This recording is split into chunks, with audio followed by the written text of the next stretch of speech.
Hey, welcome to my channel. In this video, you're going to be learning all about covert gaslighting.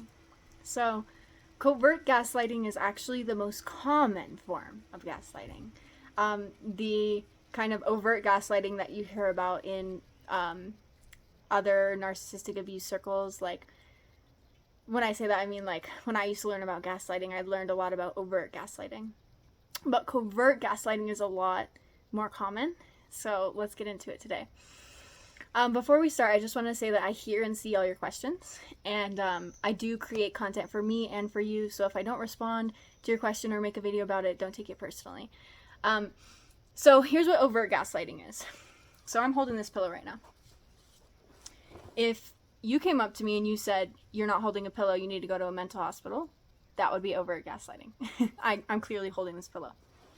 Another example of overt gaslighting that you may experience in your relationships is, let's say you clean something for like hours. You clean something and you know it's spotless. You've like cleaned it over and over again. You know it's spotless. You know it's good. If someone comes to you and so let's say a narcissist comes and puts dirt all over it and mud or whatever that you just cleaned. And then you say like, hey, I just cleaned this. Like, why is this dirty? And they say, you just didn't clean it right. You just didn't clean it right. That's also overt gaslighting.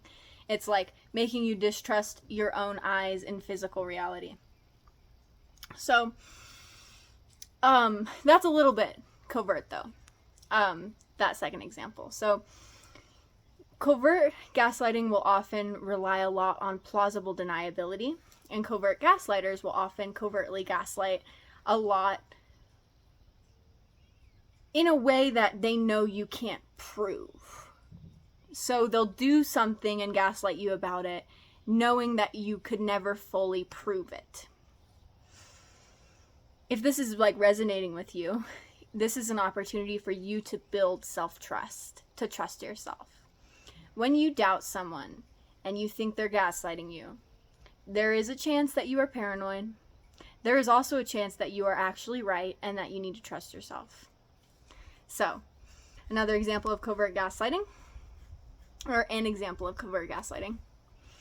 Let's say someone moves an item out of your bedroom, and you don't quite remember where you put the item, but you know it's gone. When you go to that person and you say, hey, have you seen this? And they say, nope, I haven't seen it. Nope, I haven't seen it. That can be a form of gaslighting. If they actually took it, they say nope, that they haven't seen it. They know exactly where it is. They know that they touched it. But you don't know for sure that they touched it. And that's where the gaslighting lies. A way that you can spot this type of gaslighting is how they respond to your confrontation. If they really overreact to your simple question about where your things are, it could be that they're overreacting and it has nothing to do with you, or it could be that they are gaslighting you. They know they've done wrong and they're trying to, use fear to get you to submit to them. So what this would look like is you ask, hey, where's my stuff? And then they start screaming, I didn't touch your fucking stuff. It's an example, it kind of shows that they might be guilty a little bit. Like, why are they screaming over a normal question? In healthy relationships, when you ask someone, did you move my thing? They will just tell you where they moved it. Or they'll say, nope, I didn't move it. The extreme overreaction can be a sign that they're guilty. But I say that with caution because it can also be a sign that they have trauma, too. The reason I say that is because I'm thinking of, a survivor might be triggered by someone asking if you move their stuff. Here's okay. Sorry, I'm being confusing. Let me clear this up. If someone is falsely accusing you of something, it makes sense to maybe get a little bit emotional. Okay? But if someone is asking a neutral question, it doesn't make sense to get super emotional. Asking a question is not an accusation. And if someone is overreacting to normal questions, thinking that you're accusing them, it's a sign that they're guilty. So I'm going to share a story with you about covert gaslighting now. So I was working at a restaurant And we had one silverware table. If you've been following me, you've heard of this table. There was one silverware table where we could roll silverware. I was a server. Before my shift started, I rolled about 12 silverware.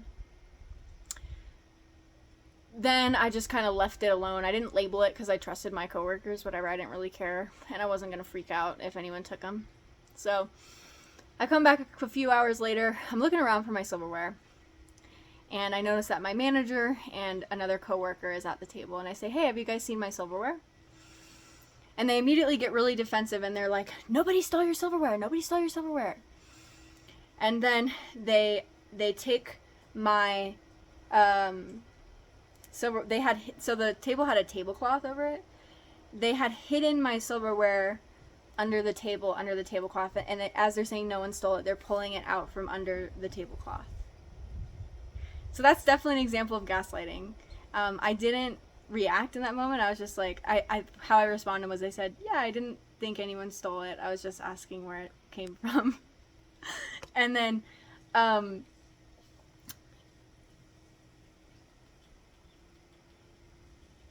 so I don't actually know if they intentionally hid it under the table, but it's like that was like preemptive gaslighting, covert gaslighting.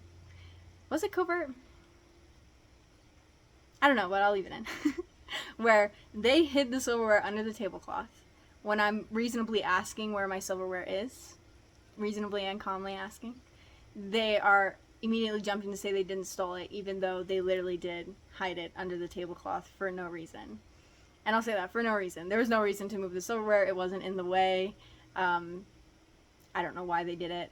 Maybe they didn't like that I wasn't labeling my silverware, or that I wasn't putting it in a bin and that I left it on the table. Either way, the proper response would just be to let me know to put it in a bin, you know?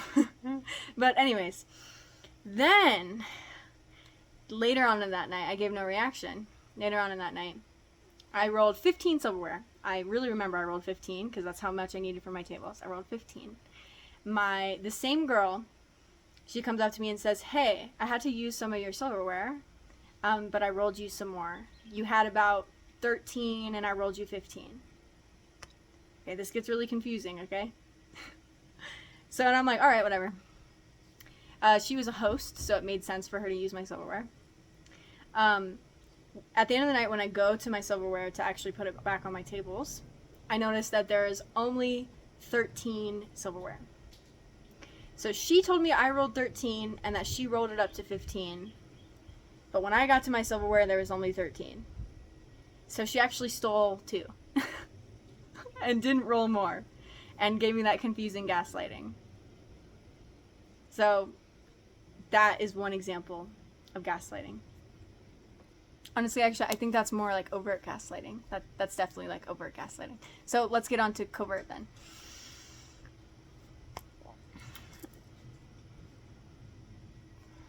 So the reason why I was really able to correctly identify that as gaslighting is because I trust my own reality and I trust my own perception and I trust my memory.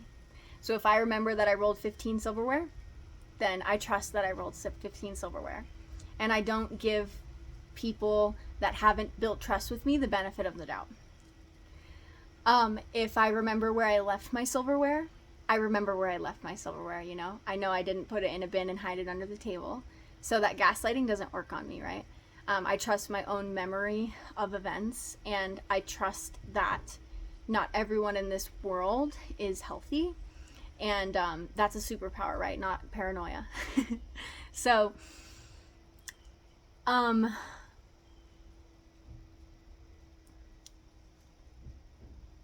so why would they do something like that? Like, seriously, why would someone do something like that? It's really complex. It has a lot to do with control, low self-esteem, fragmented consciousness. Some people are very incapable of having healthy relationships, and that specific workplace had an extremely toxic and chaotic environment. When workplaces are extremely toxic and chaotic, it brings out the worst in people. It brings out the worst behaviors possible. And that's kind of just some reasons why things like that happen, Sometimes bullies might be showing loyalty to an abuser. So that manager in that story was really abusive towards me, and when she gaslights me, she shows that manager, hey, I'm on your side, don't target me. It's kind of like a negative loyalty thing.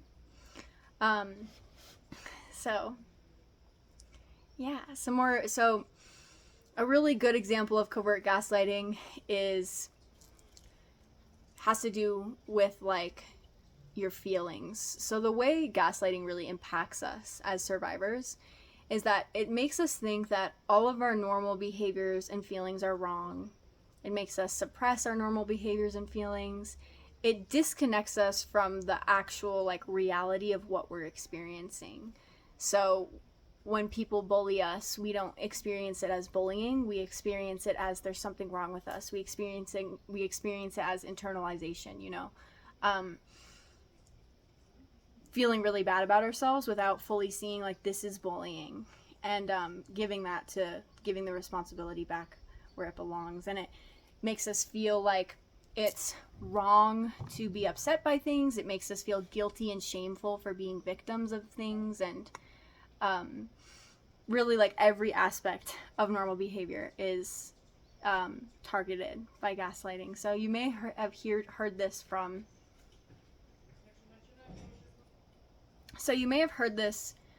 from your parents. They say things like, nothing should affect you. No one can make you feel anything.